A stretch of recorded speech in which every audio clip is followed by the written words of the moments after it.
All right, mic check here. Let's see how things are going. Hi, Laura. Hi, Des. Welcome.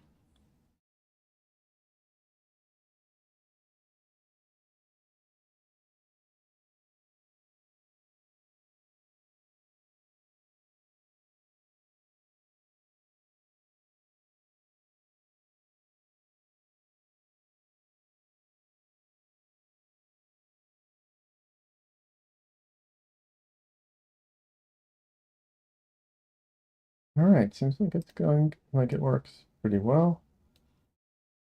Cool.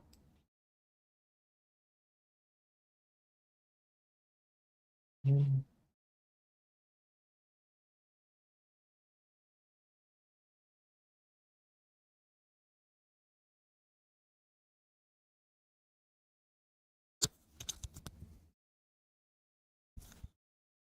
Actually, now it should sound even better because I put the microphone in the right place. Oops.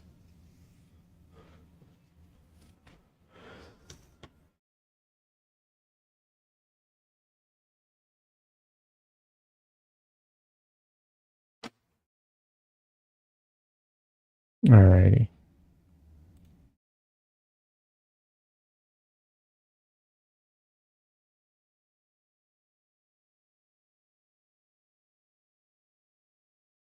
Oh,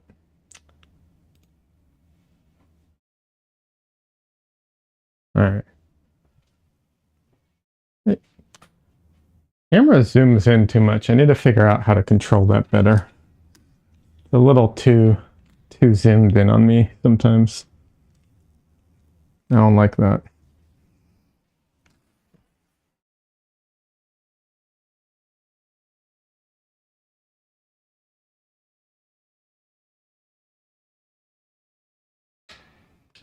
Oh shoot, I just realized. All right.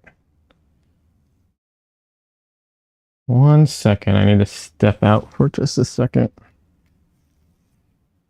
Um,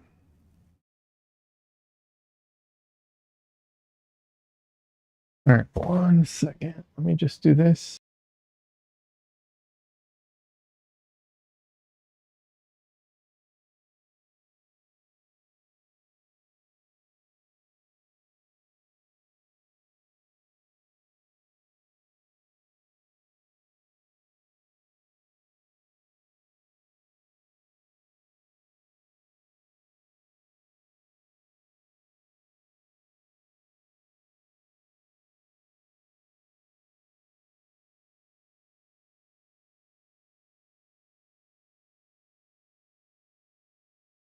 I had to change into a, a shirt that I don't mind getting paint on.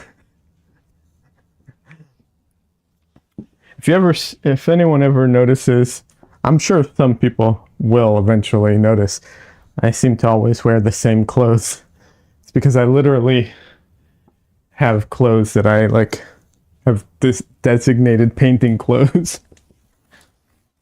So I just wear them all the time when I'm painting.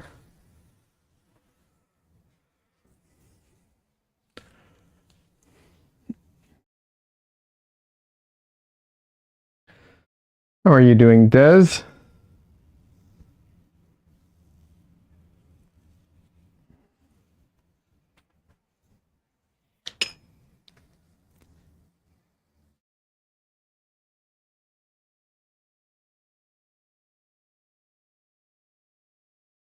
I think Des might be AFK for a bit.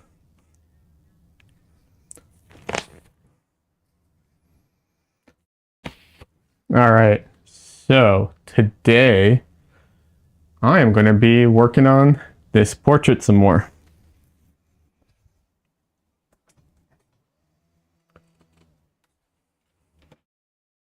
Des says doing okay, just hanging out. Awesome. Well, welcome.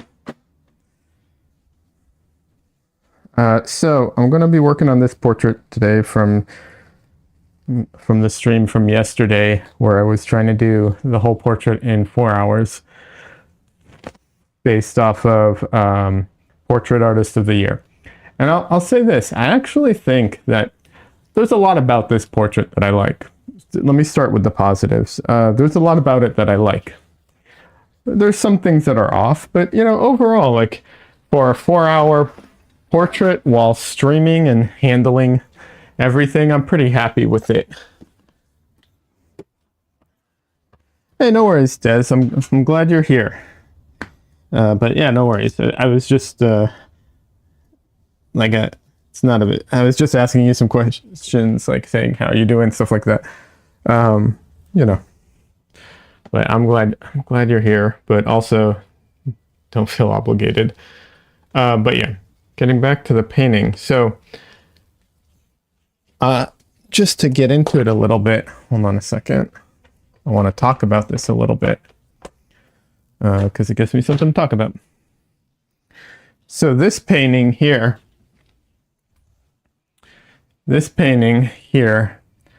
I did 99, maybe 95% of it on stream in 4 hours and 45 minutes. Now it is significantly smaller than this one. But I'm really happy with this. And this made me think I could do the 4-hour, Portrait Artist of the Year stream thing.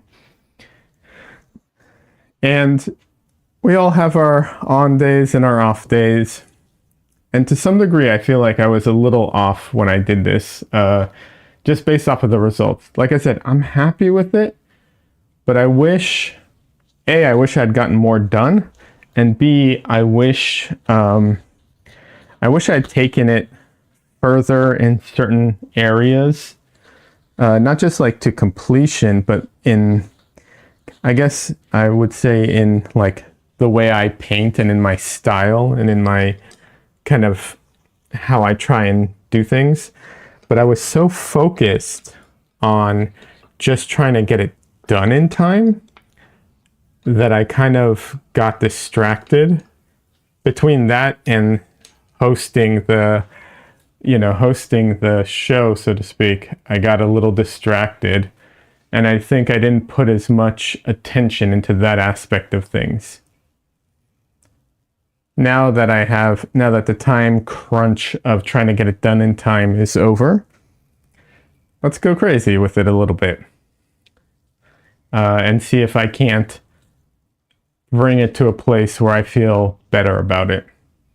And then I also think next time, or rather, I think that doing this 4-hour challenge, the Portrait Artist of the Year challenge, I think was a lot of fun overall. I really enjoyed it, and I loved seeing everyone's work. Des did some painting.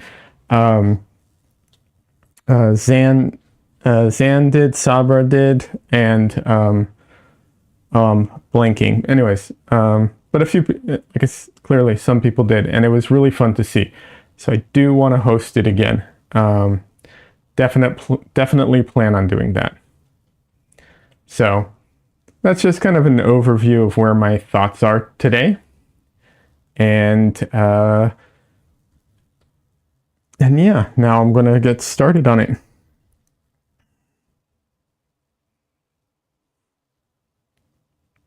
All right, let's see. All right. So first thing I'm going to start with is a very common theme for me, which is I'm just going to go through it briefly and mark down some key points where I need to make some corrections. I'm going to be a little that's what I'm looking for. I'm going to try and be sparing with the marks though, because I feel like I'm probably going to mess up the painting anyways some more, so it might be pointless.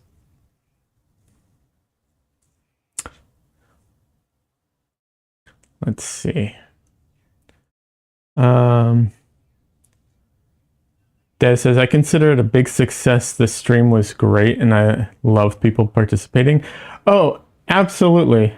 It was a big success. I really enjoyed it. It was so much fun. The stream itself was fun. I think I was so concentrating so hard on trying to make it a good stream, trying to make sure I made it within the 4 hours and, all of that, that I think my painting suffered for it. But it was a ton of fun, and I definitely think it is worth doing again in the future. I don't think I could do it every week, but maybe it can be, I don't know, maybe monthly or something like that. I don't know exactly. We'll have to see. Kind of depends on schedules too, right? So, but I'll definitely try and give people notice and possibly have people on video with me if people want to participate in that way. I just need to that takes a little more organizing, but it was a lot of fun, and I think it was like a 10 concurrent viewers max. Average was 6, which is not that bad of a drop, and I think I've had like over 400 views on that what's it called, on that stream. So really good stuff overall. Not that those are the metrics for success, but if we want it to be a fun event and have more people involved, you need more people. I mean, he stated the obvious, yeah. So yeah. But the biggest measure of success to me is the people that participated and how much fun everyone had, and that part was great. Everyone seemed to have a great time. The artwork that everyone produced has been phenomenal. It's really been cool to see everyone who participated, see what they did with it. So yeah, really, really good.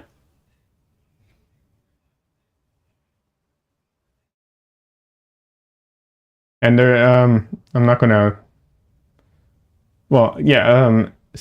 One of the participants commented on how they haven't painted in a long time, and so they finally were like getting back into it. And I love to hear that more than anything else, because I I really think, like, I really encourage people to do art. It doesn't have to be painting. I love painting. You might not. That's fine. But I feel like it does people, how can I put it? It's just so good for people to do emotionally, mentally. It's just fantastic. So hearing that that encouraged someone to, paint when they haven't for a while and so on is just great. Makes me so happy.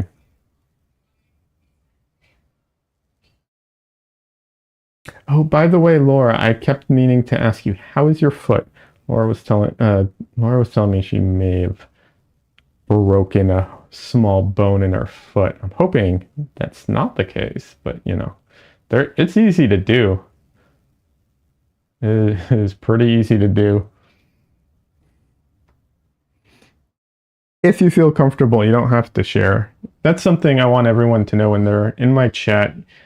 I ask questions, I talk as if we know each other. This is public. You're not obligated to share anything. Don't feel like you are.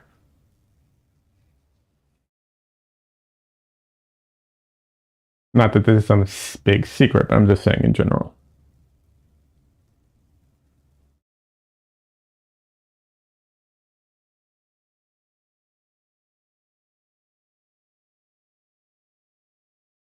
Feels better. You did go out today, and it gets tender, but you can walk on it. I think you just have to rest it. Yeah, might have been a tendon or something instead of a bone. Maybe. It's hard to tell sometimes with those things. They're so, like, our feet and our hands have so many like little tiny bones in them. I forget how many, but it's funny that how many bones we have in our feet and hands.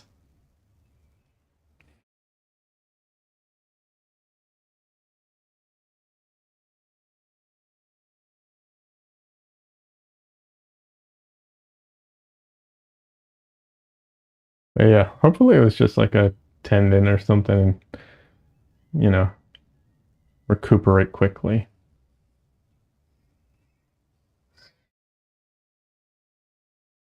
Nope, that's the wrong mark. That's right. Okay, there we go.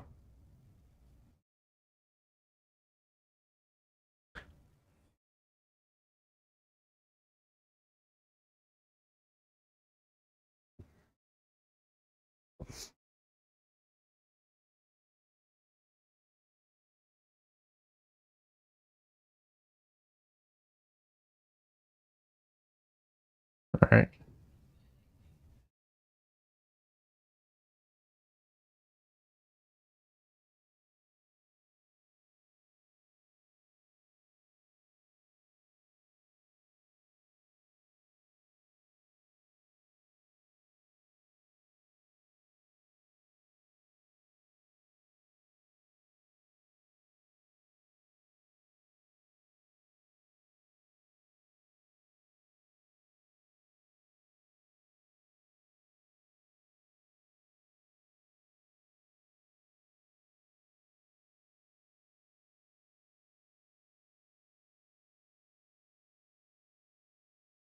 All right.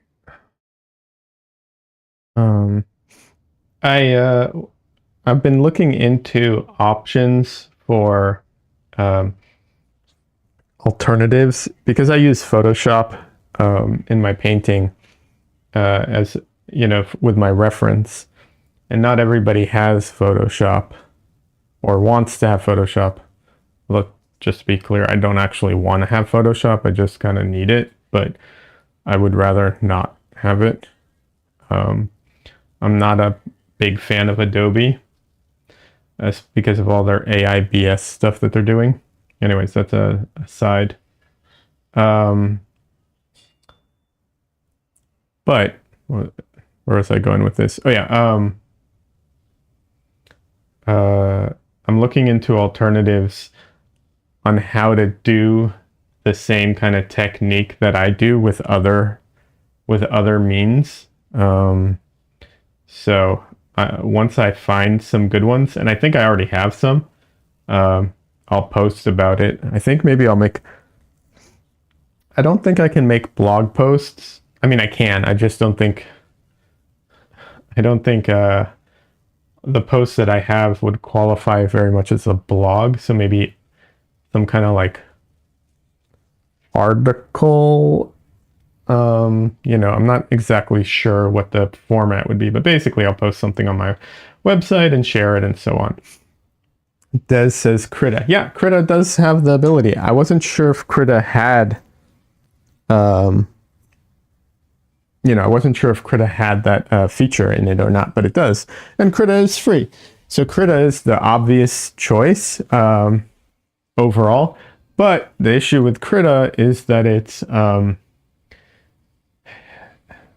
the most user friendly, and it's a little, there's a lot there, and some people are not going to be open for that.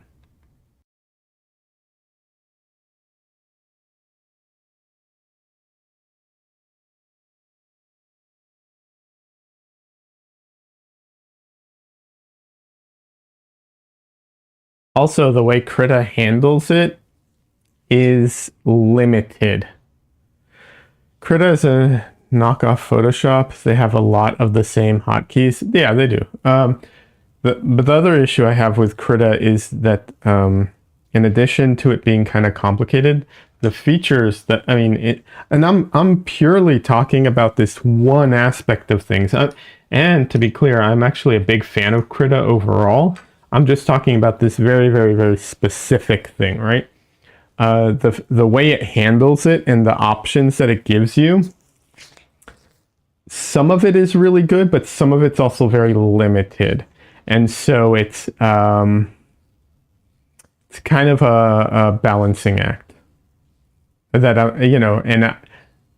balancing act, that's not the right thing.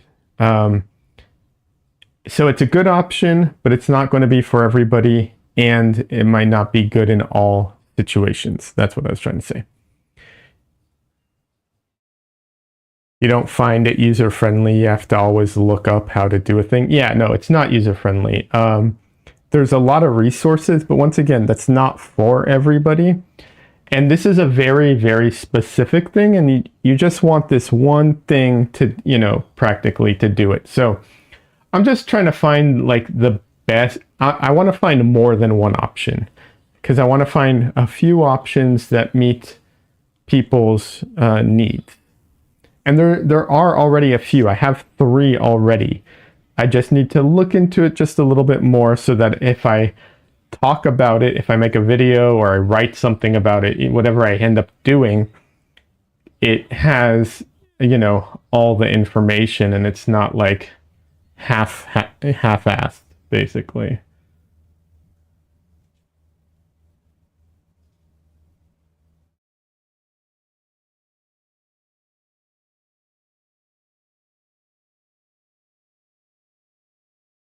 There's actually a clone of the what's it called? What the heck just happened? Did my stream drop? Des, did you notice the stream drop out of curiosity?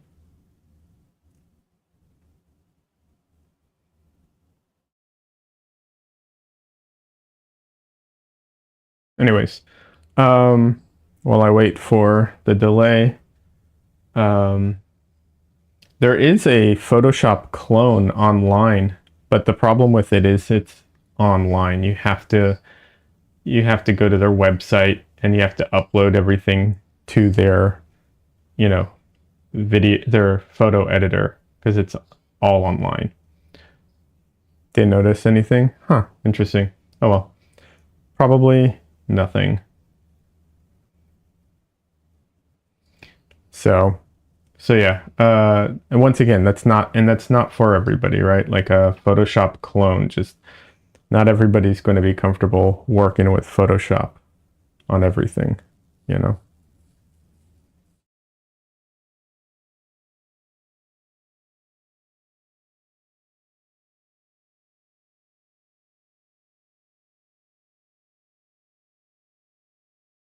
Okay. Alrighty.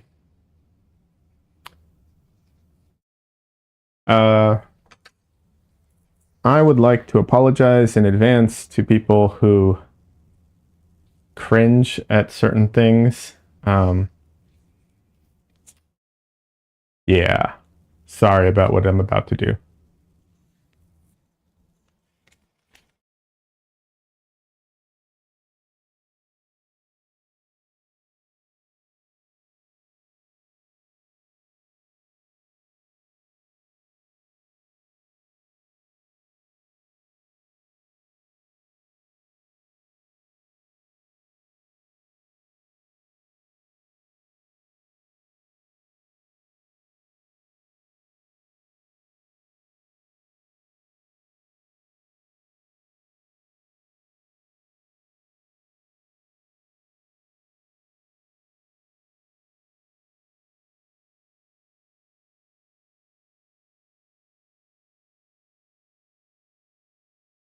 Let them cringe. It's your freaking painting and your stream.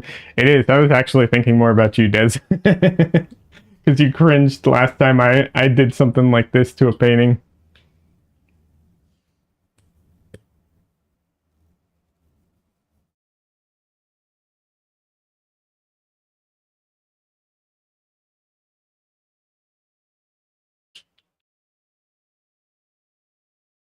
Corey shows up. Okay, blowing my mind with how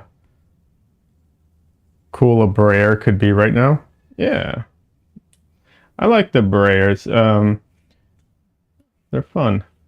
They also do a lot of cool things to a painting. Aside from smushing the paint, which is nice, they also the way that they transfer color around is really can be very useful.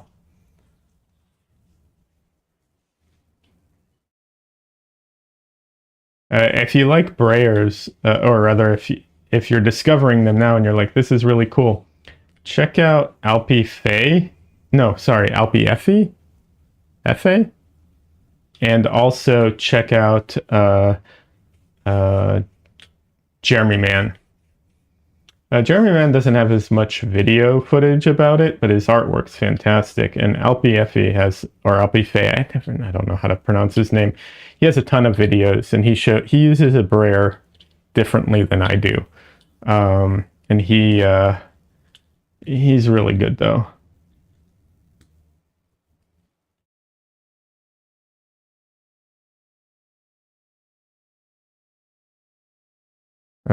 Corey says, cringe, no way. It's all about building and destroying the linear nature. It adds so cool. Yeah. Thanks. You follow. Corey says thanks. I follow LP. LP. I definitely use it. Sorry, I can't. Once it goes up, I'll see what you wrote better, because right now there's this stupid heart thing button in the way, and I cannot see exactly what you wrote.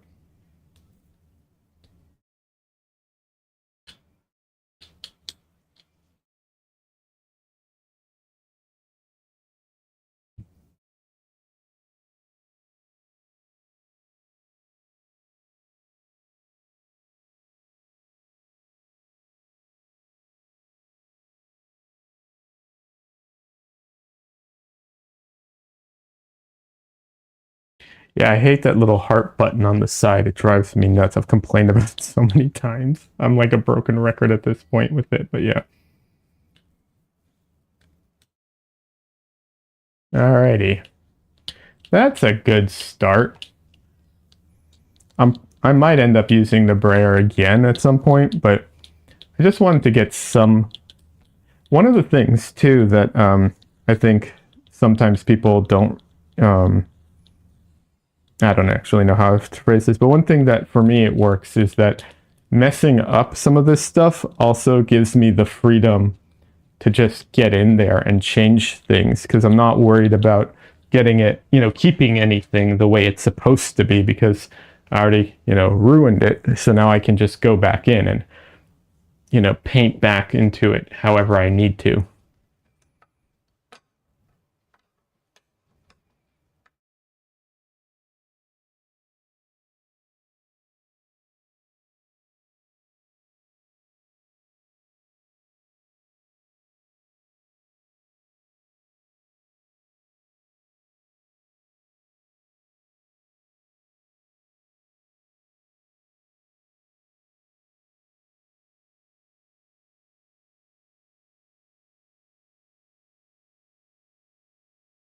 Roy says, yes, create freedom by any means. Yeah, absolutely.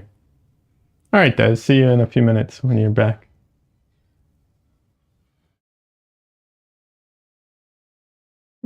Thanks, Corey. I appreciate that.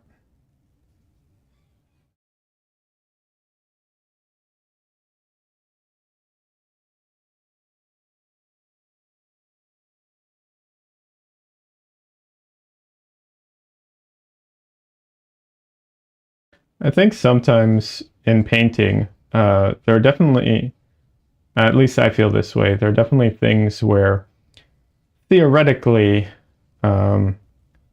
you could go from A to B without going to C, whatever that may be. Like it can be so many different things. That's why I'm using vague ideas here. But sometimes, personally, I feel like I have to go A to C, back to A, and then something in my mind clicks and I can make it to B.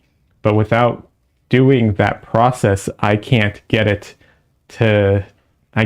to B, even if technically speaking, from let's say from a, technique point, like if I was just, a printer, I could.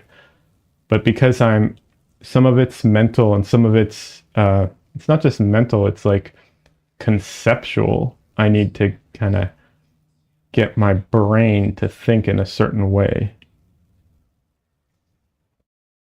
So sometimes that involves a lot of backtracking, or I don't want to say hunting, because I know that searching or hunting sometimes has a negative connotation. But yeah. Also, I feel like you should have some idea or direction before you start, because it really helps to set you up to do a good painting and not to be miserable throughout your painting process.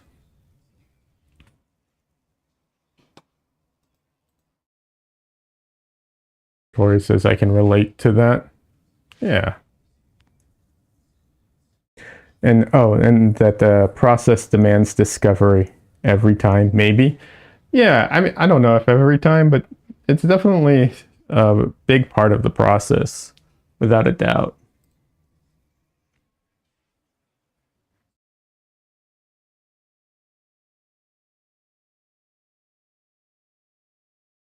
The discovery brings novelty to the process.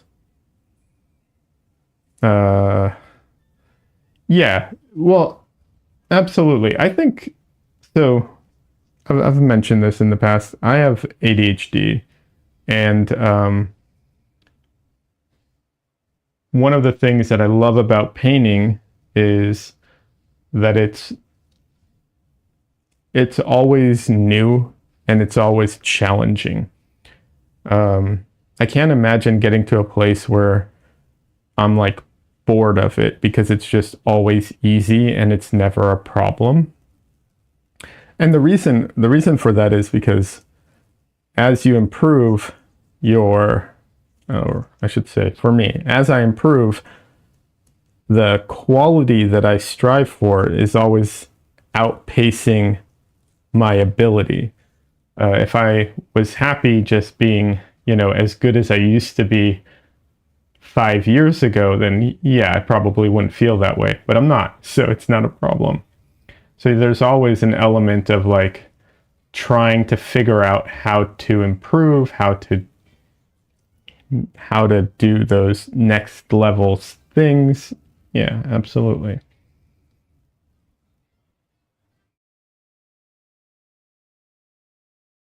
And that's part of that like searching and discovery and the novelty because you have to, if you don't change how you think about these things, there's no way for you to kind of level up in any way, right?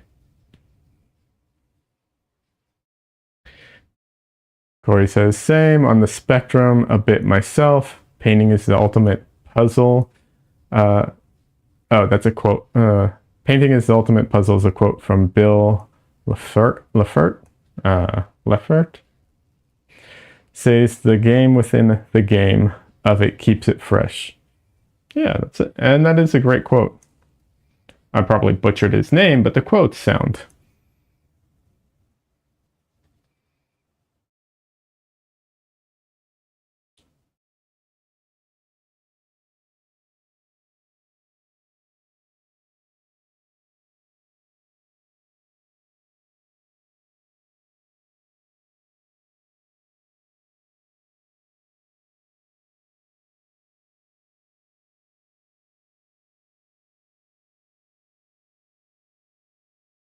Okay. All right, I'm going to put out some oleo gel.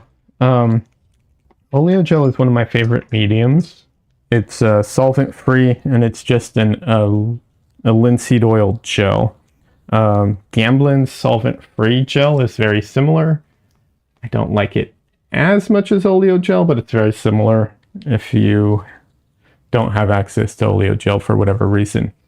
Um, I was using linseed oil right now up until I put this out, and obviously linseed oil, not a gel, so it's much more fluid. I find that the gel is, so my painting's lightly tacky in some areas, and I find that the gel makes it easier to go over the slightly tacky areas. Let's see. Corey says, it was wait, it was David LaFell, not whoever. It was he misspelled the name. David LaFell. Okay. Like stand oil at all? No. So it here. I'll just put some on my brush. You can see sort of what's on my brush. It's a gel. It's clear. That is what's it called? Hold on, I can actually zoom in. Wait, I can zoom in. No, wrong one. There we go. Yeah. So that's oleo gel. It's just clear. That's it.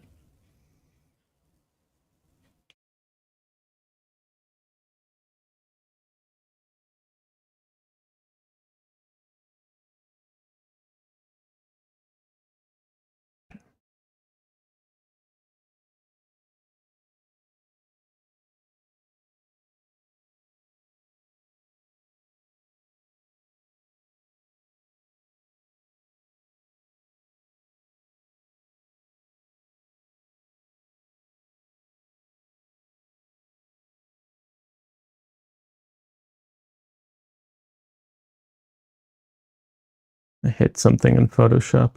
1 second. There we go. Okay. I have shortcut keys, but sometimes they go across each other. I've actually never used stand oil, I'll be honest. The thing about stand oil is, my understanding of stand oil is that it's thick, kind of like honey, and it's self-leveling. And I don't want something that's self-leveling. I want something that keeps the texture more.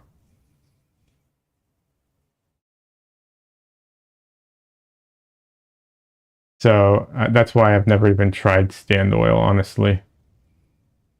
Because as soon as I heard self-leveling, I was like, okay, I'm out.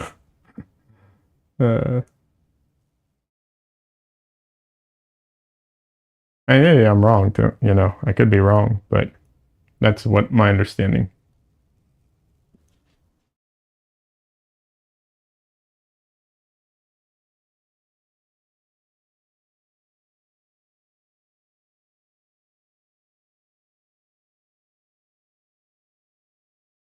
I'm sure there are times where self-leveling would actually be super useful. Actually, I could think of some times when it would be, especially like in the early stages of a painting. That could be very useful. Who knows? Maybe I'll pick up a thing of stand oil. You know, we'll see. Corey says, oh yeah, I want for final layer impasto style, so self-leveling defeats my needs as well. Well, if you want impasto, okay, I can't find it right now, but I do have impasto medium. I did buy some impasto medium, so you can buy that and like get some real, like, I use impasto, but if you want to use like extra thick impasto, get yourself some impasto medium. Yeah. I actually, I really like, I use walnut oil a lot. I really like walnut oil. It feels thinner than even linseed oil. It's very slippery. I like the feel of it. And it dries slower, which I like. And in my opinion, it also tends to sink less, I think, but I'm not, positive on that. Part of the reason I'm not positive about that is because of my palette. My palette doesn't tend to sink much because of the colors I have. But yeah. Welcome back, Des. Gotta try that. Do I like it? I'm assuming you mean the impasto medium, and I'll be honest. I don't have a particular feel on it right now. I tried it. It didn't feel like it did all that much, but I gotta try it again and give it like really, really go for it, like to the extreme. So I got it. I'm undecided. I'll put it that way. Henry Spy is on Twitch, and Henry says, did someone say pasta? No. I know you're joking, but no. No pasta. No pasta for you.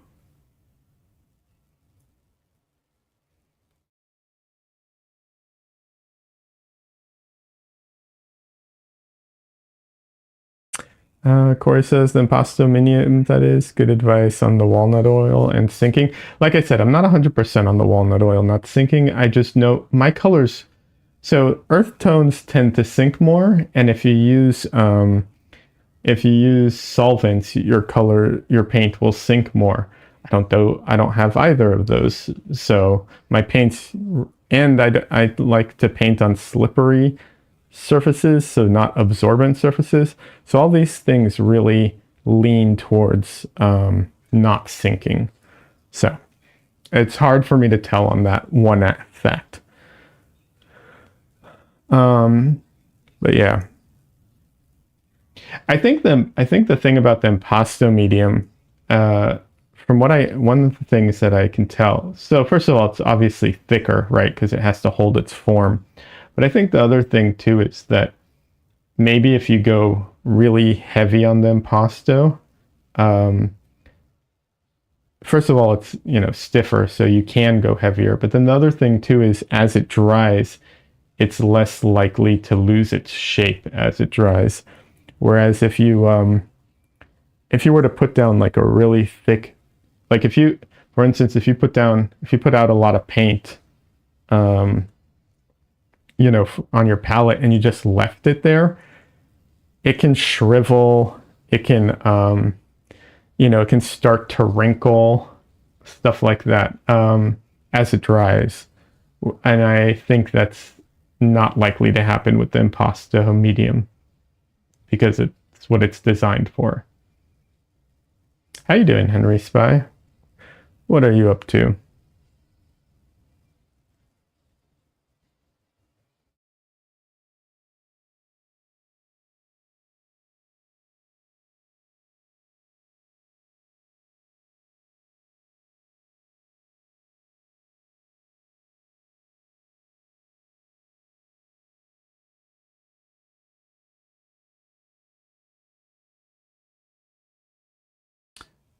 Corey asks, slippery surface meaning oil primed? No, not necessarily. I've painted on a lot of different surfaces. Um, I'm slippery means usually means a couple things. One, smooth. Um, so very, I don't like a lot of texture to my surface. Two, non-absorbent, not very absorbent, I should say. Um, but then I work on a lot of different surfaces just because, like, sometimes there's a sale on something, so you buy whatever surface it is, or whatever panel is available, because hey, who doesn't like a sale, right? Um, but I'll tell you, if I'm making my own surface, like if I'm priming things myself and I'm making it, I mostly use uh, acrylic matte medium. Uh, my preferred is acrylic fluid matte medium from Golden. They also have a regular matte medium. And then I've also bought gel matte medium. And the fluid one is the best, is the one I like the most. But if the surface is too rough, it's too thin to properly coat it. In which case I use the regular or the gel. I've actually fixed, so to speak, uh, really rough canvases by using the gel acrylic matte medium and a palette knife, and just like coating it so that the gel filled in all the holes in the. It didn't get rid of all of the texture, but it definitely made it easier to work on.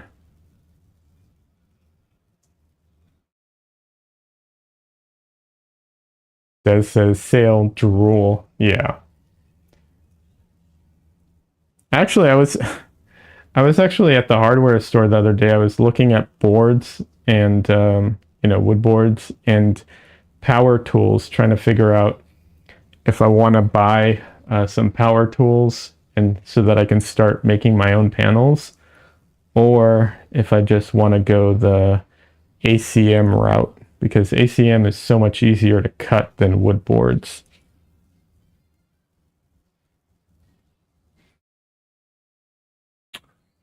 Bondoed it. It sounds that sounds familiar, but I'm blanking on what that is.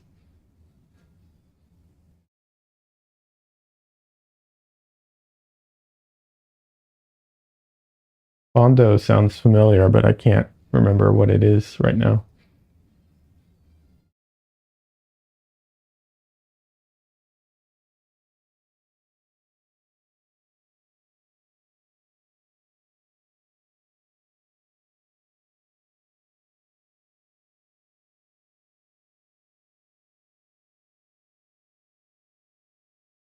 Bondo is how you fix car bodies. Ah, yeah, yeah, yeah.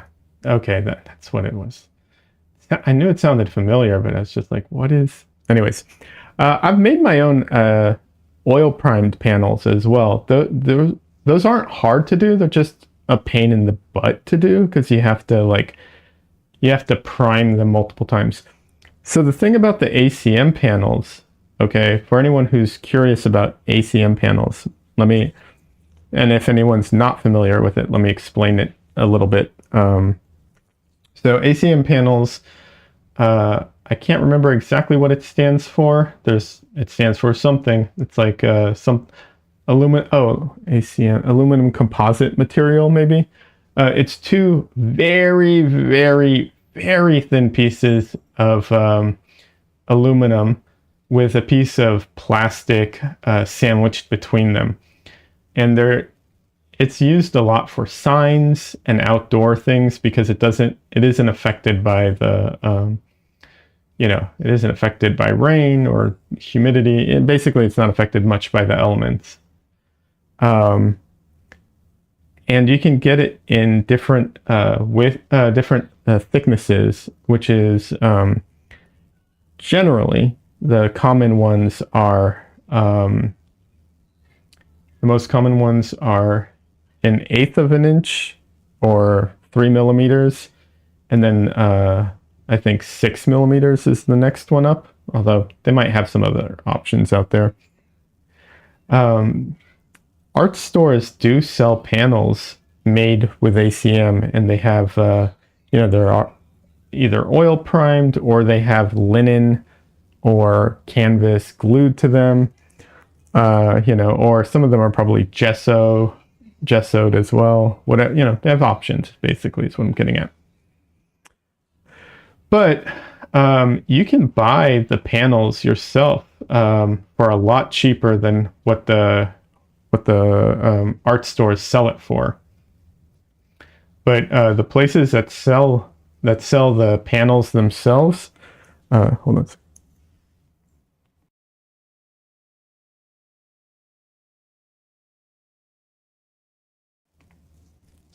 The places that sell the panels themselves are usually places that have make signs or do plastics, stuff like that. And often they sell it at sheet sized. So it's 4 feet by 8 feet.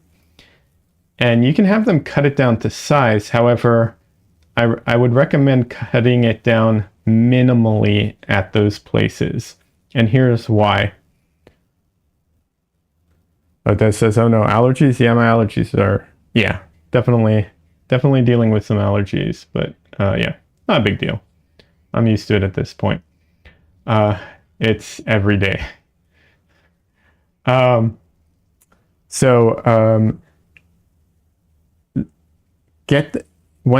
you buy it, if you buy it, have them cut it minimally. And the reason for that is a few things. One, they charge you per cut. So if you want it cheaper, cut it yourself. Two, the way they cut it is they use some kind of machine. I don't know what kind of machine it is, but it doesn't cut with a blade, but it cuts with I think it's probably like a circular saw or something like that. And it eats away about 1/4 of an inch or 1/8 of no, it's 1/8 of an inch, not 1/4, 1/8 of an inch. It eats about 1/8 of an inch of the panel every cut. So their cuts are not 100% accurate either. And then you're basically making the pieces you get smaller and smaller. Corey says, yeah, this is what Corey's right. Corey is saying you can cut and snap it yourself with a utility knife. Yes, you can. All you need is, you don't need, but recommended. I would recommend a thick metal ruler and a heavy duty utility knife or like heavy duty box cutter type of thing. And what you do is you score it a few times, multiple times in the same place, and then you can snap it But I will also give some warnings on that. Okay, Des asks, does it cut with a sharp edge? Yes. You need a sandpaper as well, and you can sand it down. But the places that sell it to you, when they cut it, you need to sand it down too. Their machine can leave sharp edges as well. So you're not making any more work for yourself that way, or saving work or whatever. Yeah. And then the other thing I was going to say as a cautionary warning is, if you go this route and you buy it and do all this, when you go to snap it, make sure that you have something firm underneath one side, both sides if you can. I don't know how you do that, but one side for sure. Bring the edge very close to the edge of the, I'm assuming table, but bring it close to the edge of the table. And when you go to snap it, if this is the piece and the cut is right here, don't grab it from the edge over here and try and bring it down, because what can happen is this part it can bend, and then that whole piece is trash. So try and push it from where the cut is, close to it, so that you don't bend the other piece. Or get something hard and put it on top and push on that, so you're getting even pressure on the whole thing. I know that sounds like a pain in the ass, but it's not that big of a deal, I don't think, to do. But yeah, all you need is essentially a table somewhere, a metal ruler, and a strong, box cutter or something, and some sandpaper. You might want to get a mask too. I don't think aluminum shavings are good to inhale. Maybe safety glasses, probably safety glasses. I'm going to say safety glasses just for the heck of it, but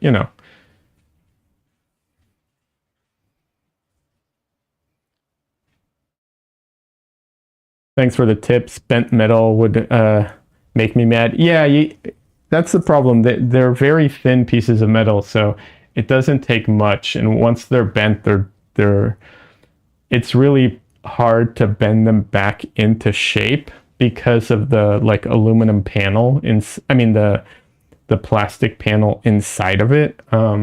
Yeah, it's you got to be careful with them.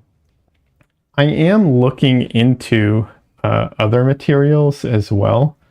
I don't know if I'll ever find other materials to use, but I am looking into it. There are some really cool plastics out there, and I wonder if they would work, but plastics can also yellow and all kinds of things. So I'm definitely not recommending any plastics yet. Maybe one day I'll find a plastic that suits our needs as painters.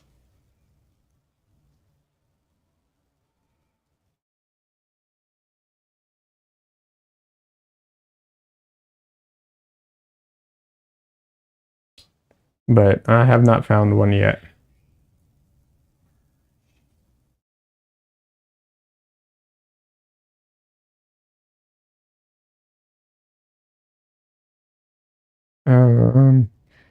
Corey says, I think I really like those. You come from graffiti, so you like painting on metal or hard surfaces.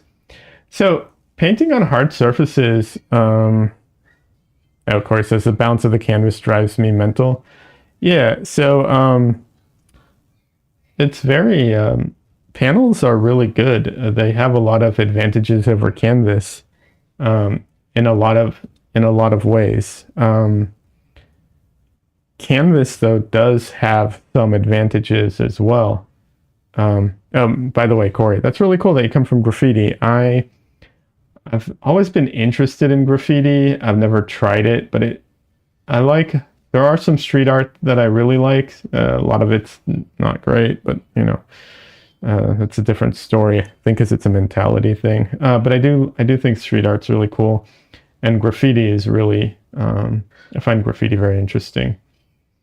Anyways, but yeah, Canvas does have a lot of advantage over panels in some, in certain circumstances, especially when you get to certain sizes, right? Like, there's no getting around the fact that when your paintings start getting a certain size, panels stop becoming viable, simply because of the weight. But there are ways of getting around the bounce of the canvas. For one, I'm assuming, and I could be wrong, but I'm assuming you haven't worked on like very like expensive, canvases, because they still have a bounce, but it's more like a drum than it is, a sheet. We'll put it that way. I could be wrong. Like, maybe you have and you still hate it. That's fair. I don't mean to sound dismissive, but I've never worked on them either. I know some people who use them, so I know what they feel like. But yeah, and then you can also put your canvas. You can hang your canvas against something hard, like against a wall, if you wanted to paint on something big, and then when you're done with it, you can stretch it onto the stretchers. Corey says, haha, no, I've never worked on any good canvases, but I've seen and touched too. Yeah. So you can do that too. You can like hang them on the wall and then, or, against a panel, and then stretch them after the fact. Also, Golden, if I'm not mistaken, it's Golden, makes they make a special kind of gesso,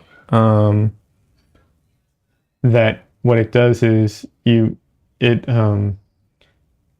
essentially, I think it might be two gessos that you have to put on together in layers. I can't remember.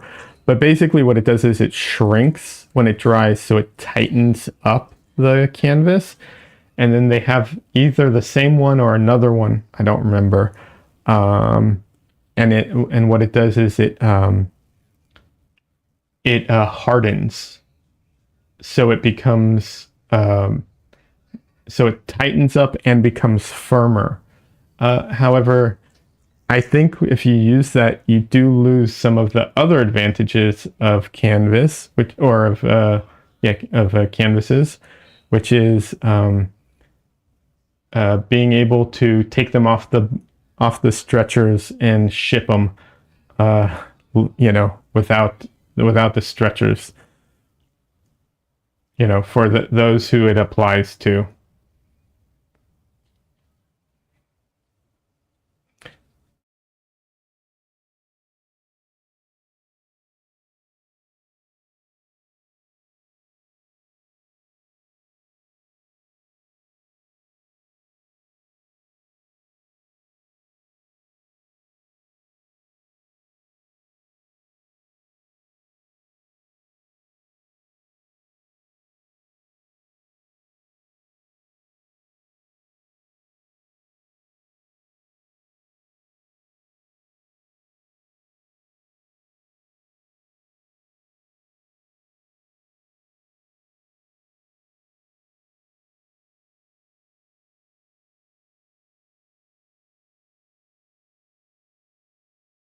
So if anyone is wondering, by the way, why, if they missed it, why there's so much purple in this, and they are familiar with the original, or they saw my thumbnail and it's all red, he plays Purple Man in Jessica Jones, and I was a fan of that, so I am painting him with purple instead of the red.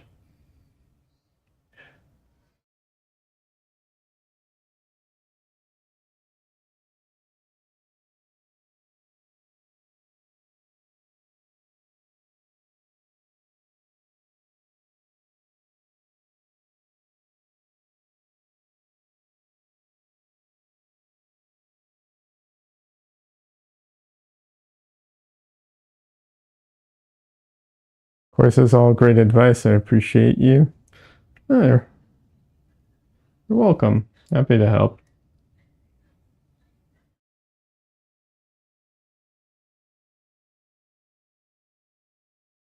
If anyone's interested too,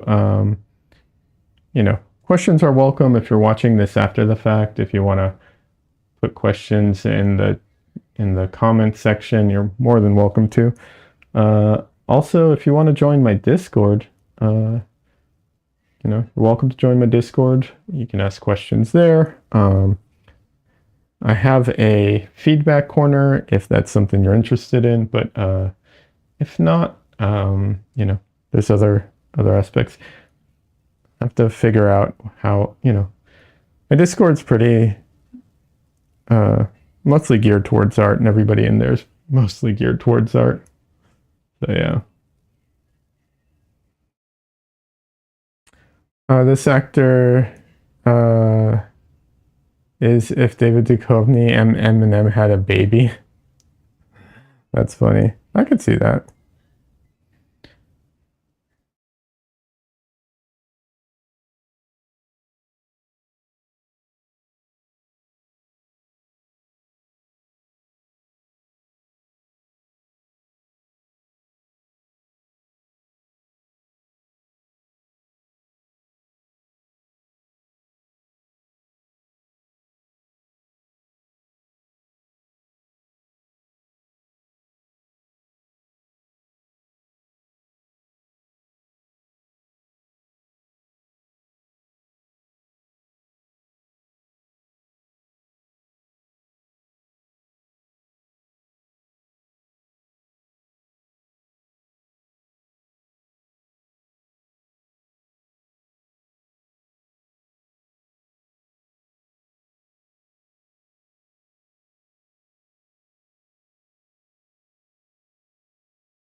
All right, I need to put out more white.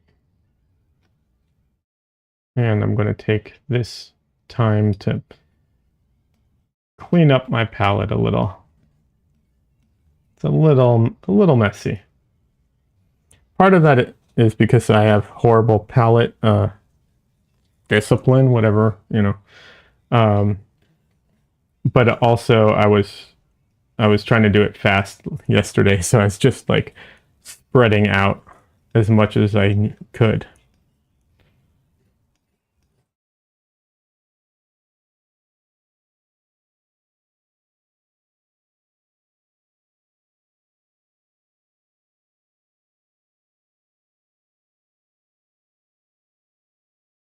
In case anyone's curious what I mean by palette discipline, that's the idea of like just keeping a very organized palette. I'm not that organized the way I mix paint and everything, but some people are. If you are, that is great. It's probably a benefit to you.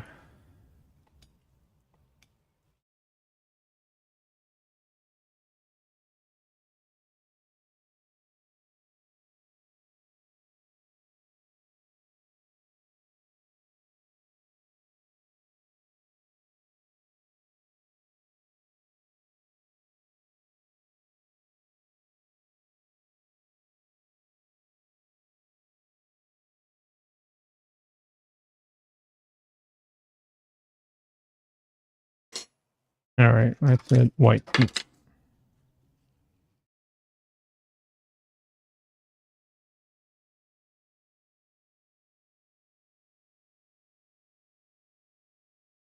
case anyone's curious, and you notice that I put out like 3 times as much white as I do any other color, or maybe all of my colors combined. The reason for that is, in general, of course not always, but in general, you're going to use a lot more white in oil painting than almost any other color. A and B, my particular palette is full of really, really strong colors, and there actually are usually just way too strong, and I need to actually like tone them down a lot. So that's why a lot of white gets used for that. Let's see. Okay. Real quick. All right. Corey says, love your smoke series. How impasto feeling the smoke is. Thank you very much. I appreciate that. I wish I'd had the impasto medium when I did that series, because I did not have the impasto medium at the time, which it was like the perfect time for it. But yeah, maybe in my next painting, my next smoke painting. That says, I love scraping my palette when I'm done with a piece. Nice, yeah, it's fun. Dia says, I've been lurking for so long that I forgot I haven't typed anything. Welcome, Dia. I appreciate you being here. Thank you for letting me know you're lurking. No pressure, though. You know me. But I do appreciate it because I see numbers all the time, but I don't know for sure if they're real people or not.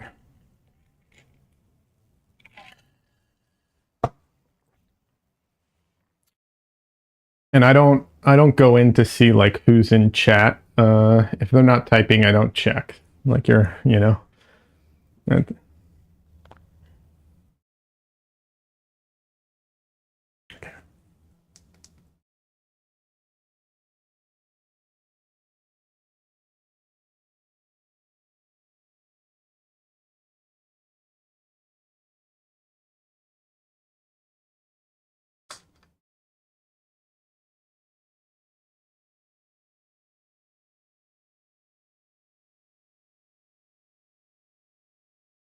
Usually when I finish a painting, if I'm going to be, if I'm going to be doing another painting right after, um, I won't entirely scrape my palette. Like I'll do kind of what I did right now, which is kind of gather up all the paint so that I have bigger piles. The reason for that, by the way, if you're not familiar with it, your bigger piles will take longer to dry, so you save paint that way by making bigger piles. And then in my next painting, I'll just use whatever's left on my palette to draw in, to sketch in my next, my next painting. Yeah, I know that's not what everyone does, but yeah. Some people have a very specific color that they like to use for that. Like, oh, I only use this color or that color or whatever, Nothing wrong with that. It's not for me. The only thing is that I more have colors I won't use. Like, I will almost never use pure phthalo blue to sketch in my my drawing. I've learned from my mistakes. I'm not doing that again. And if anybody isn't familiar with phthalo blue, because not everyone is, it is such a bully of a color. Like it wants to overtake and infect everything. So it's a really very dominant color that tries to bully everything around it. So it doesn't make for a good sketch color because of that.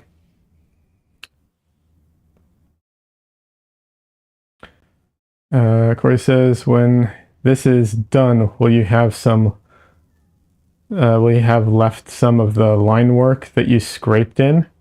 Probably not. Des says, yeah, it depends. If I have paint left on the palette, I'll use it. But if it's bits and dry, you scrape. Yeah, for sure. No, I probably won't have any of the line work showing. Maybe, but yeah, I don't think so. Although I did enjoy doing some of the line work in that painting that I did of Dylan, Sarah. I really did enjoy that. So we'll see. Maybe I'll start incorporating that more into my work, especially now since I actually have my liner brush out.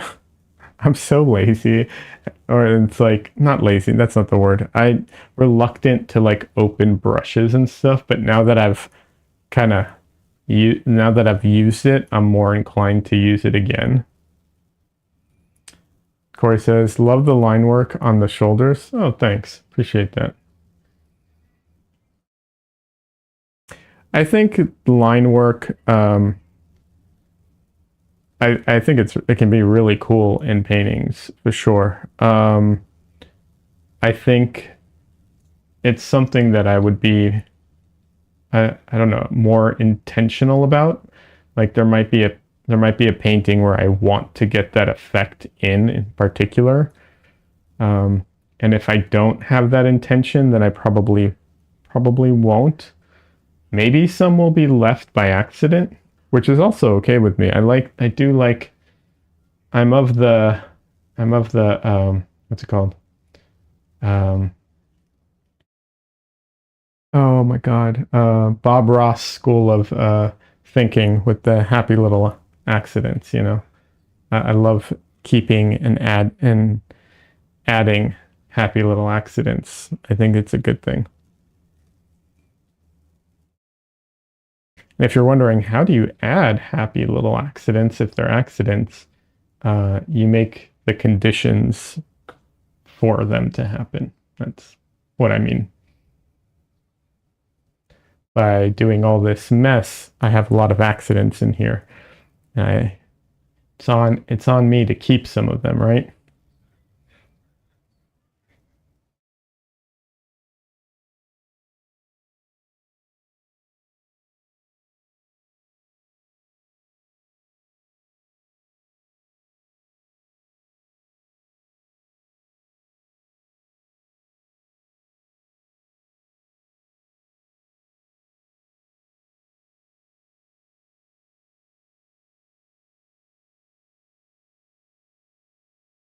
This is actually this painting is actually slightly larger than I normally paint, and I'll be honest, I probably should find an even larger brush than this one.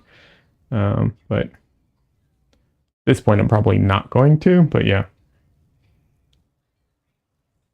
I think that would be a beneficial thing for me overall.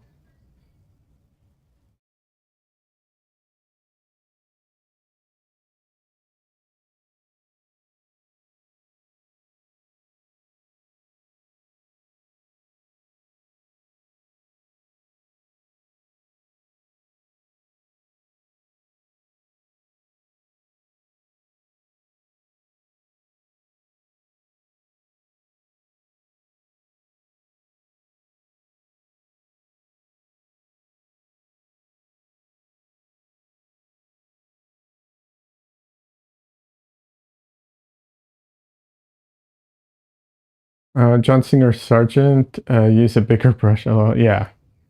No, it would be better to use a bigger brush than this one, honestly. But really, the reason I'm not is because I do a lot of I tend to paint smaller in general for numerous reasons. I want to do some more larger paintings in the near future, but uh, smaller paintings definitely have their place and their advantages for sure. But if I break out a larger brush and I don't use it in the near future, I'm going to have to clean it.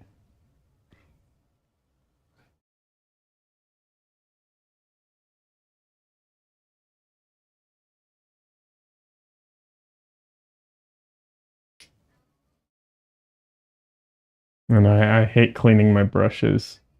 So I'm just going to stick with this one regardless.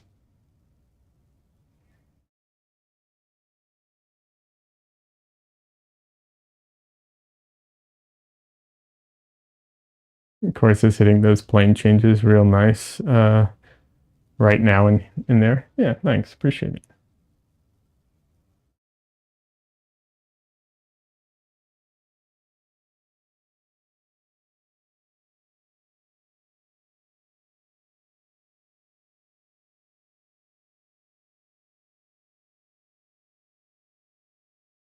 There's so much going on. It's like both plane changes and there's, you know, uh, different lighting effects happening at the same time. It's very complicated and challenging, which makes it a lot of fun.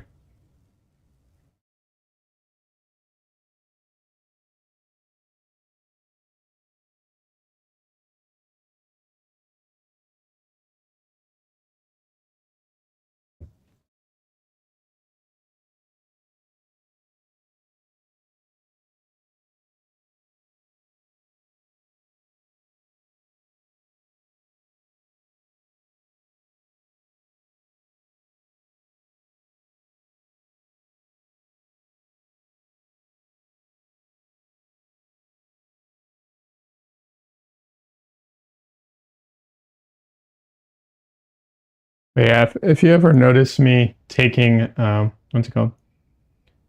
Uh, Paint, especially the blue, but also my red, and you're like, why is he using just like the very corner of his brush? It's because these colors are so overpowering. um, yeah, that's why.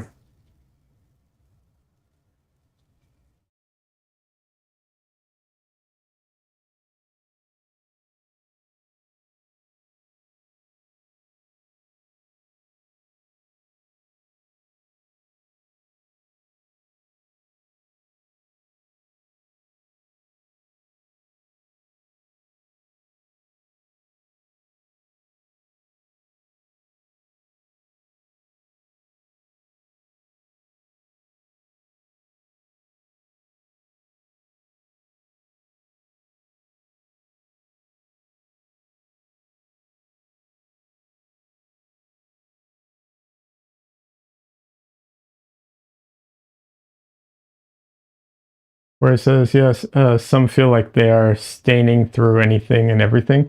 Yeah, most of my paint, like I said, most of my colors are very strong, so they're able to kind of counteract each other. Um, but yeah, it can definitely feel like that. Um, they spread worse on your hands than and your brushes too. Yeah. Um, yeah, they can get everywhere. There's a reason I wear gloves. Uh, you know. But yeah, I have a couple paintings that I made the mistake of starting with phthalo blue, um, and I ran into a ton of problems because of that. So I learned my lesson on that. I will not. Uh, there's almost no situation where I'm going to start a painting with phthalo blue. There might be, but I can't think of it. Right.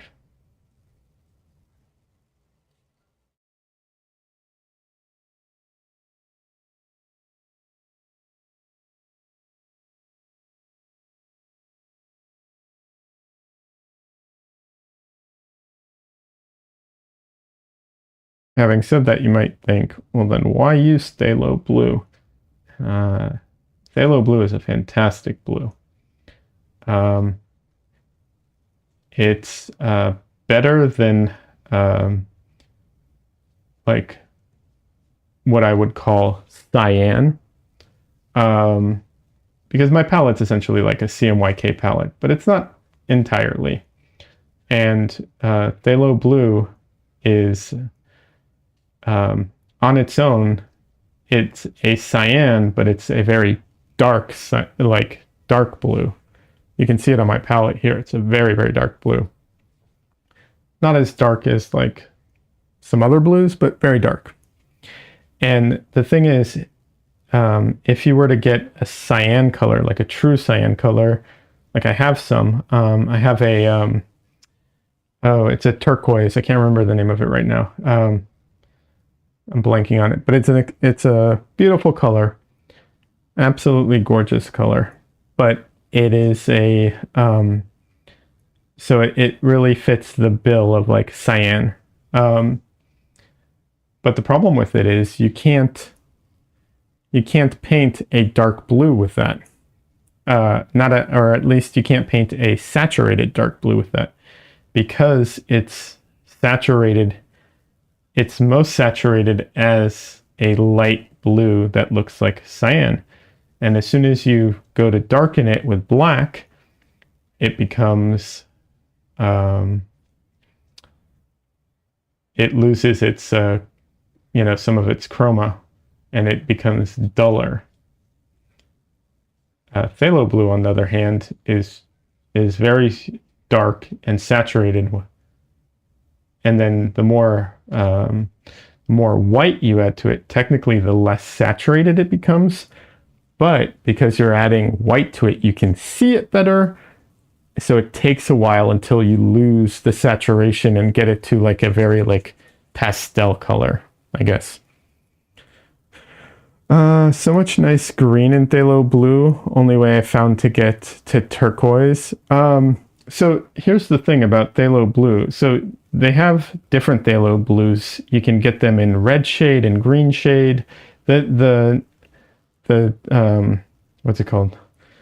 The like default version, like the pure, what most people call like just phthalo blue.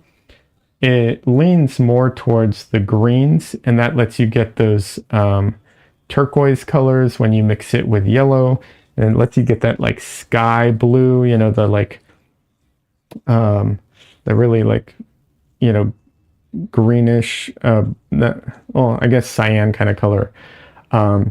But whereas like ultramarine blue, which is also a fantastic blue, but ultramarine blue leans purple, right? And if you try and make a turquoise out of ultramarine blue, you can't. You just can't. It grays out. It just can't do it. But it makes great purples, and it makes great, what's the other one? Purple and violets. If you mix it with red, right? Makes sense. It leans purple, so you can mix it with the correct kind of red and get really beautiful purples and violets. But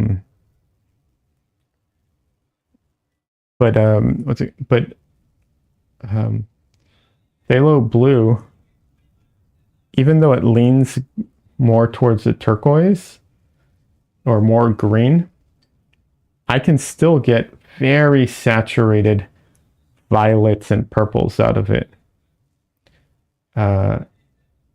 which is, I think, to me, that's the strength of this particular pigment and why I use it.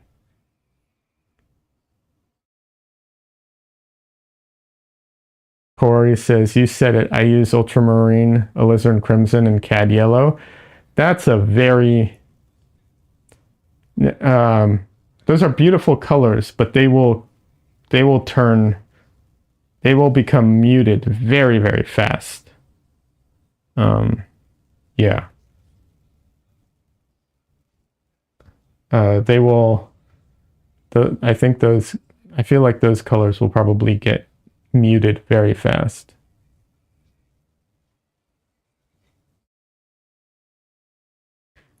Had to go phthalo to get turquoise at all. Oh yeah, you should try its purples. Great note. Yeah. So people will say you can't mix good purples, and they're sort of right. If you mix, because a lot of people, their palette has ultramarine blue, and then they have a cad red of some kind, or something close to cad red or cad red light, something, in that family. That's a warm red. If you try and mix a warm red with the ultramarine blue, you do end up getting, you usually end up with pretty gray purples, unfortunately. And that's why a lot of people do split palettes, where they have a warm blue, a cool blue, a warm red, a cool red, and so on.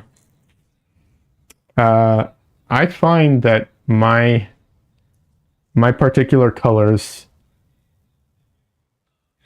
seem to go either way pretty comfortably. I can get warm reds, I can get, I can get oranges, and I can get purples and violets. So they can go in either direction.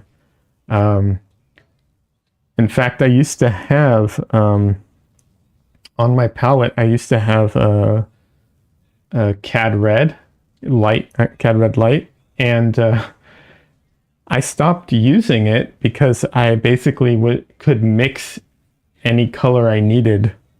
Any color I needed, with the cad red, I could mix with my other colors. So eventually, I just stopped using it, and after a while, I just realized, well, I'm like forcing myself to use this for no reason. So I just stopped putting it on my palette altogether.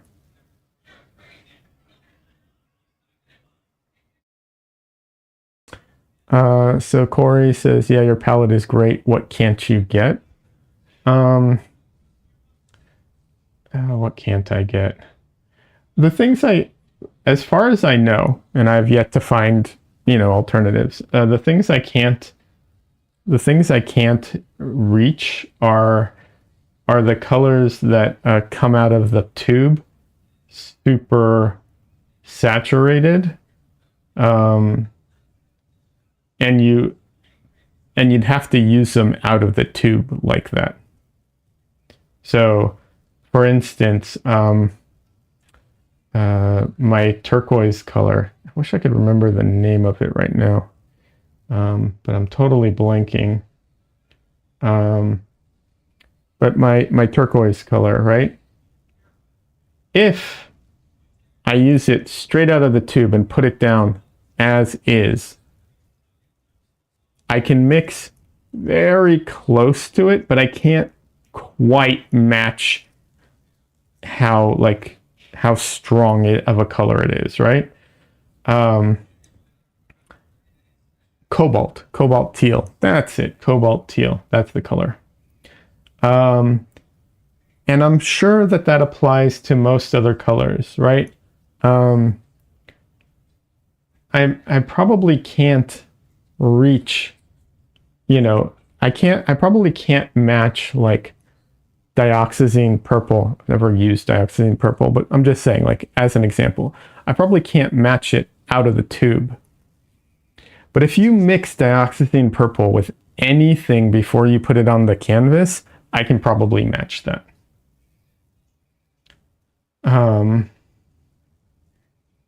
So that's where like the, there are some colors like, I'm sure there are some oranges, or like cad orange of some kind, where if you use it out of the tube and you just take it out of the tube and put it straight on the canvas, maybe I can't match that.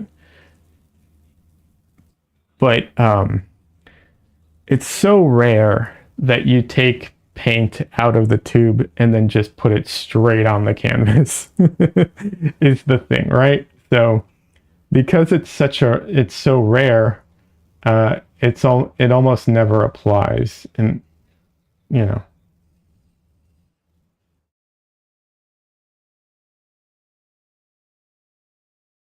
same thing with greens, I would say too, right? Like I have phthalo green. I don't think I can match phthalo green out of the tube, but once again, as long as you mix as long as you paint and you're mixing your paints, I can probably match those colors. But it's okay if I can't, right? Like a palette is it doesn't you don't have to be what's it called? Like it's okay to add in spot colors if you need it, right? This is just like the jumping off point type of thing, for me at least. So, if there's a special painting I want and I want to change up my palette for whatever reason, sometimes just to make life easier, sometimes because I want to give it an overall feel and it's easier to achieve. Absolutely. Corey says, I might switch to this more chromatic primary palette since I can always desaturate what I've been used to. Yeah, you can. The disadvantage of this palette, there are some. So your palette, whatever palette you use, the properties of the palette, the natural like tendencies of the palette will affect your painting, and you have to be very careful with those elements, right? If you're not paying attention, they can essentially change how you paint without you realizing it, right?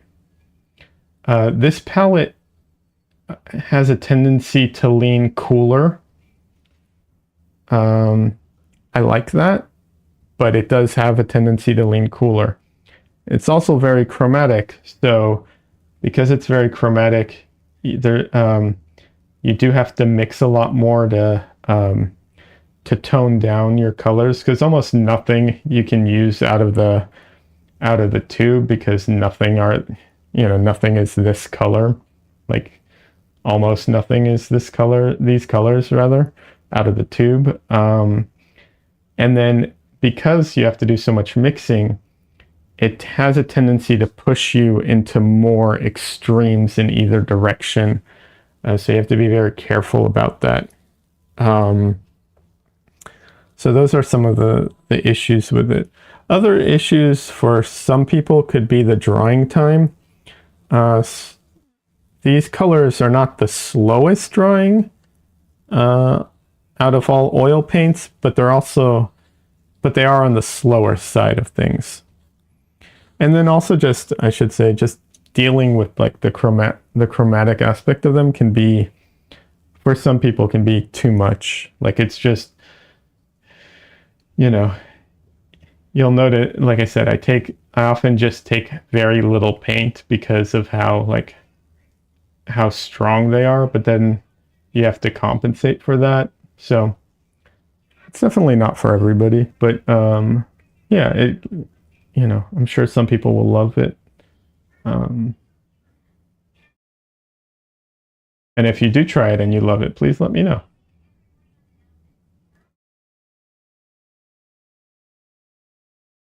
And in case anyone is curious what my palette is, in case they haven't heard before now, the yellow is has a variation. It's either cad lemon or bismuth yellow. I haven't decided, I'll be honest. They look almost identical to me. Yeah. Bismuth yellow seems to be a little softer than, but that might be the brand, so I'm not sure. And then for the red, it's quinacridone rose, not magenta, but quinacridone rose, which is pigment code PV19. It's also known as permanent rose. It just depends on the brand, which is a huge frustration of mine.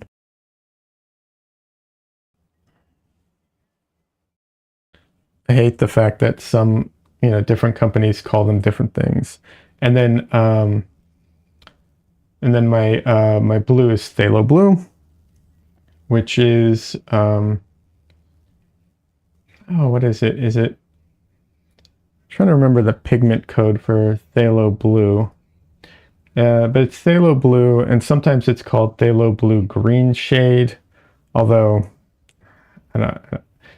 some places have phthalo blue and phthalo blue green shade, so be cautious of that if you're trying to match my palette specifically.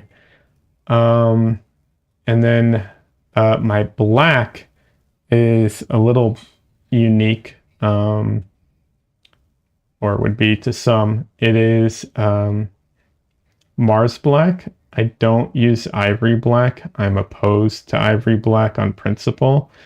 But also, Mars black is more opaque than ivory black. So it stands up to my colors better. And then titanium white.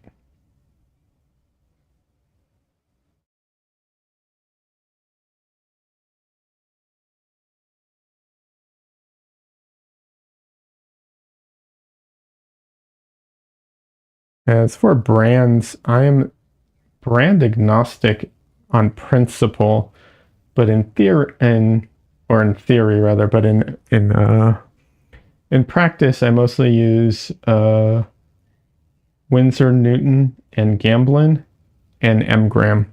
I really like M-Gram because I like a softer paint, and their paint is softer. Um, but it's a little more expensive, just by a little. And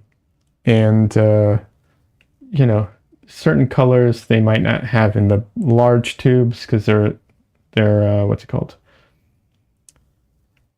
Their selection's a little more limited on the large tubes, but yeah.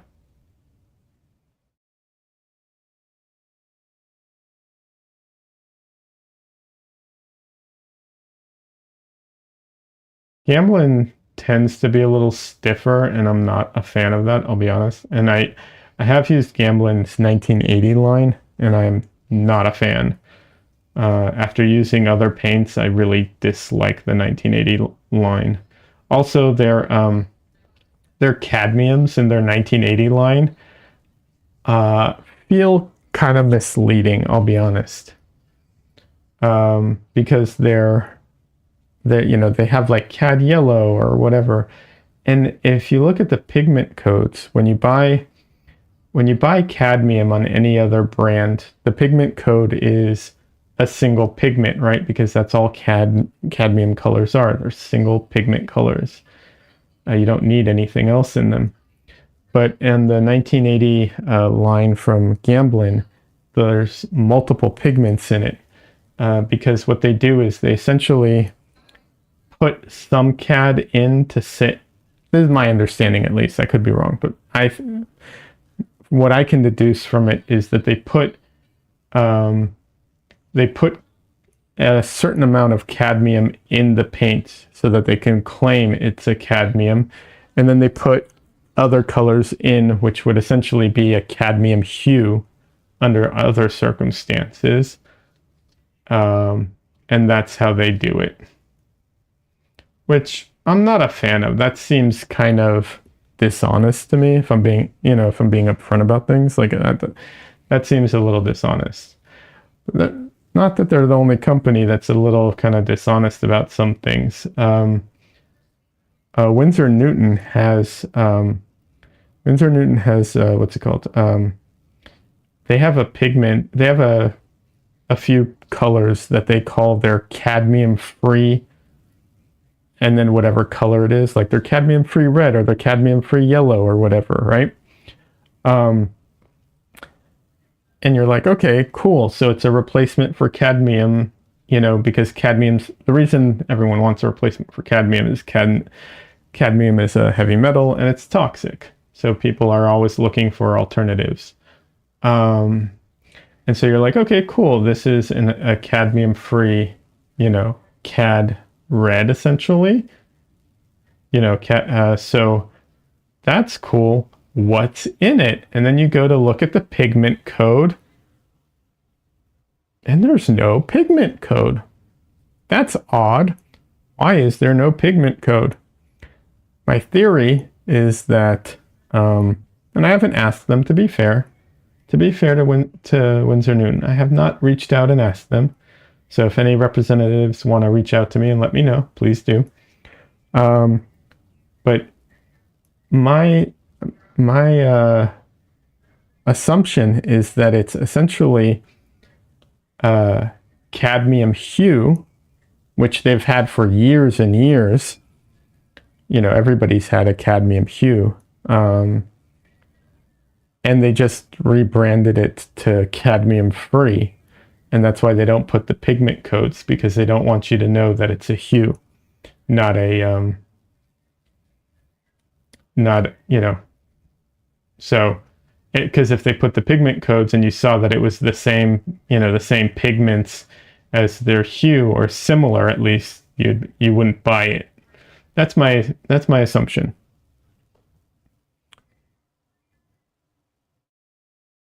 Corey says, ouch, dirty biz, kind of gambling with gambling. LOL. Yeah.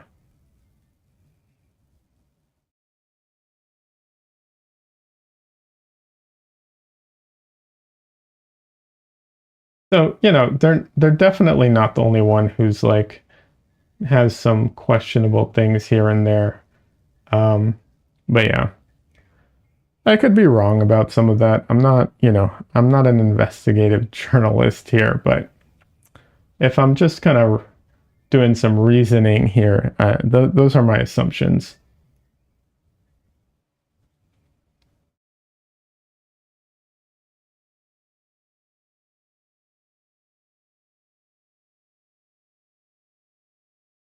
Corey says, Winsor Newton, we're on to you too. Yeah, looking for pigment codes on and zilch. Um, I don't need your cute name. I need the code. LOL. Yeah. No, it's weird. I don't like the fact that they don't have the pigment codes. Like I said, that makes me assume the worst of it. Um, so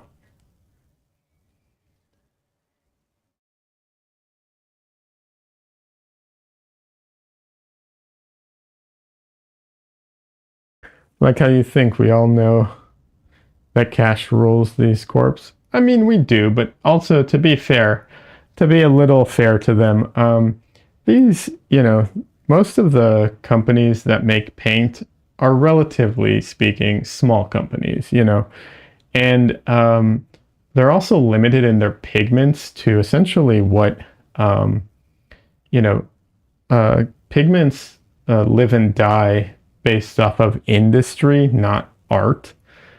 So there's definitely limitations that they run into and so on. But yeah, I'm not a fan of some of their stuff. Also, my understanding is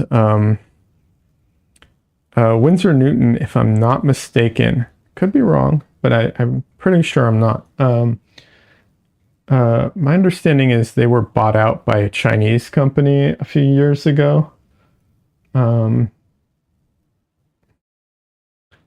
and so, Winsor Newton used to be a very uh, respected company, I think, because they've been around for so long. Not saying that Chinese people can't run a business that way, but they don't necessarily have, maybe the most stellar track record if we're, just being upfront about it.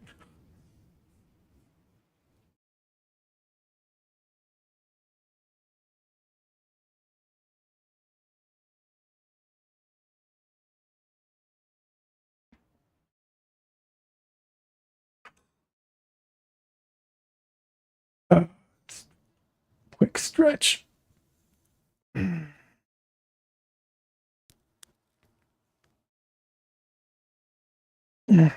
Unfortunately, I have a deadline for tomorrow, so I'm not going to be able to spend 3 or 4 hours today painting, which is sad, but oh well.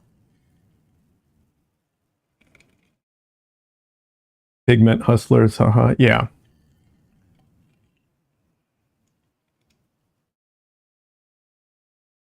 There are some there's some really interesting stuff on pigments. I mean, there's all the toxic pigments, which of course is interesting. And I don't mean toxic like cadmium or even like lead white, but I'm talking toxic like what's it called?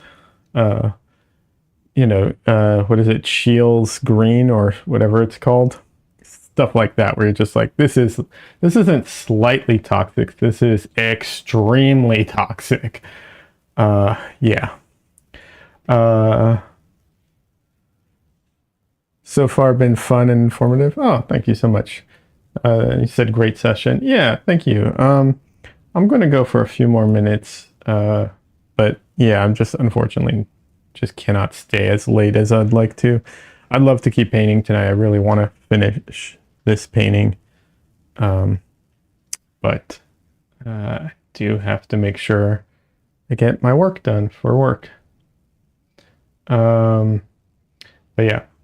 Um, uh, no one needs to die mining my pigment. Yeah, well, that's also a thing. But like I think it's Shields green. I think that's the name of it. If you look into the history of it, people died, like tons of people died from it because they put it in like wallpaper and they put it on in dresses and they used it to dye dresses and clothing and like it was like a big deal. Yeah, interesting history there. But what was it? The one color I wish I could try is manganese blue. I wish I could try that paint. It's hold on a second.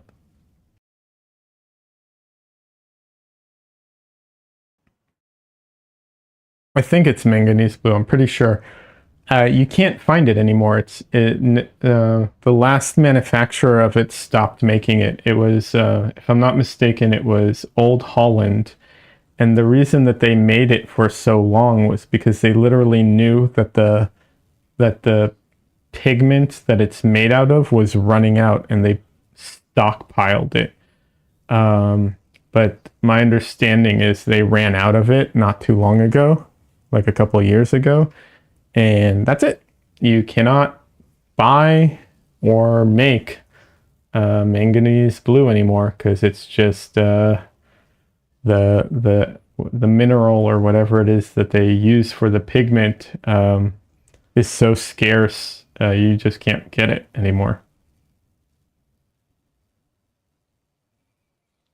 Something like that, at least. And I do wonder if I can mix, if I can mix something. They do sell a hue. I do wonder if I can mix something like it, but, it's not the same thing. And I'm curious what the original was like.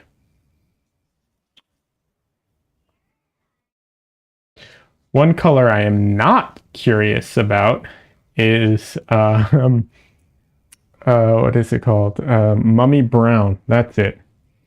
Mummy brown is the most ridiculous pigment, color out there. It blows my mind that this even exists ever. In case you're curious, what is mummy brown? That sounds kind of weird. Did they make it? No way they made it out of mummies, right? Because that would be really weird and creepy and gross. And also, mummies are an extremely finite resource, right? Like, it'd be really silly to make a paint out of mummies. It's exactly what it sounds like. They made paint out of mummy. They took mummies, they ground them up, and they put them in tubes. Yeah, it's so weird.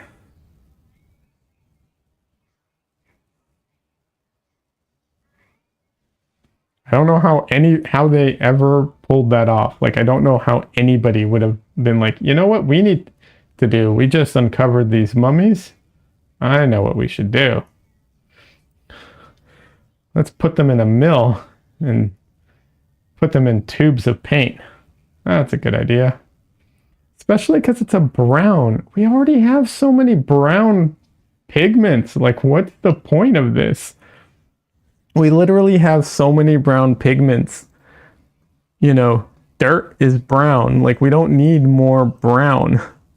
We're all good on the brown.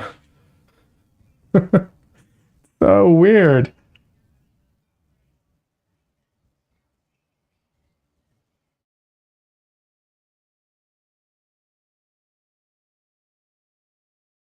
No way there's a mummy underground still going then? There is. You can still buy the paint. It's very rare, but yeah. Actually, if you look on YouTube, there's a few YouTube channels that do, art channels that have bought it and used it on their art channel. They did a video on it. Yeah, look up Mummy Brown on YouTube. You'll find some videos about it. Yep, because you can still find the pigment occasional, like it's hard to find, but you can. And the thing about oil paint is theoretically, right? Theoretically, it shouldn't dry. because the way that oil paint dries is it oxidizes, right? And like the name's like the name indicates, you need oxygen for it to dry. And if your paint doesn't have isn't touching the air, there's no oxygen, it's sealed tight. Theoretically, it shouldn't dry. What does happen is the pigment and the oil separate sometimes. That does happen. But theoretically, it shouldn't dry. So, you know, 100-year-old tube of paint, as long as it was sealed, should be good. Alpi also did a video on lapis lazuli, the original stone that was in ultramarine blue. He claimed, I'm going to spoil the video, so, you know, just FYI, he claimed it was practically unusable versus, like, he uses ultramarine blue. He just said that the stone that it was, the mineral it was made out of as a pigment was practically unusable. But, you know, whatever. Pretty much no one paints with that anymore. The ultramarine blue is a synthetic blue. A synthetic alternative, so yeah. No one really paints with the original. It's also super expensive. I also really want to try Yinmin blue. For those who don't know, Yinmin blue is the latest blue to be discovered in the last decade, I think it is. Something like that. It looks kind of like an ultramarine blue, though, I'll be honest, which is less exciting than, you know, if it was something else.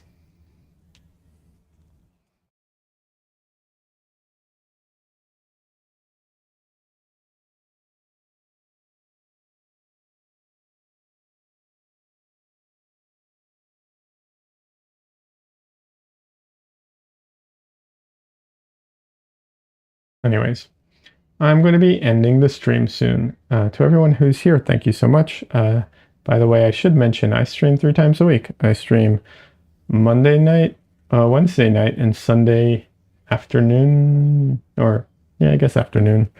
This is all Central Time in case you're curious, because I'm in Austin, Texas, so Central Time.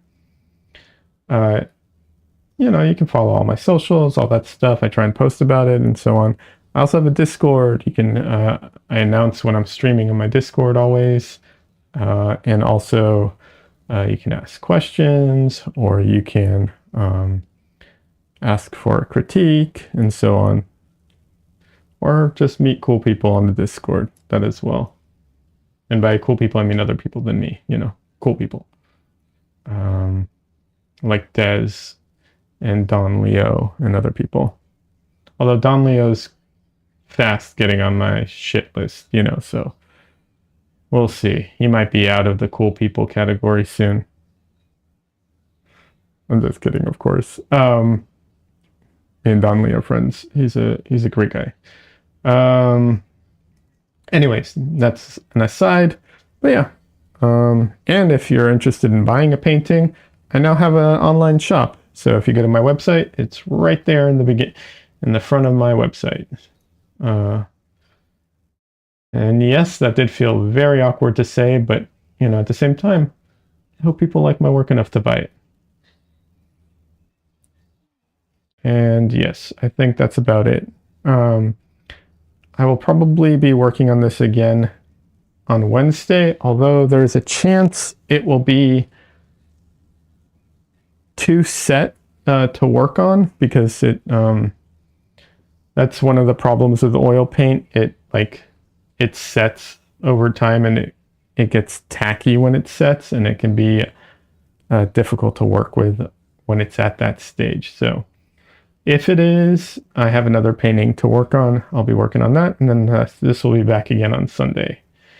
And I really enjoyed the paint along that we did on Sunday, so I will definitely be doing more of those in the future. So if you want a heads up on that, join the Discord, I guess would be the best way. Yeah. Anyways, I like where this is going. I think it's coming. It's funny because it was more, you know, it was more cohesive before I started, but this is now opening up a lot, and I think you can kind of see the shape forming into it, which is what I'm trying to do. So yeah, it's kind of like some of the areas have definitely been pushed back further than they were before, like the back of the head, the hair, even the side of the hair, and even one of his eyes, and so it's bringing everything kind of forward that isn't being pushed back, and that's really helping the dimensionality of it, I think. So yeah, it was fun. Des says, I really enjoyed it. Yeah, I'm glad you enjoyed the paint along. I think that was a lot of fun. Corey says, carving it nicely. Yes, there's definitely a feeling with oil paint of carving into your paint, which I love. It's one of my favorite parts of oil paint. Which is funny because it's, painting, but not carving. But I don't know, for whatever reason, yes, I agree. Anyways, thank you all for hanging out with me. I appreciate you all spending your time with me, and I look forward to seeing everyone's work from when they finish it from the paint along, because that was a lot of fun. And I'll be back here on Wednesday. I was looking to see if I had a cat to show, but I don't. Anyways, maybe there'll be a cat next time too. Have a good night, everybody. Yeah. See ya.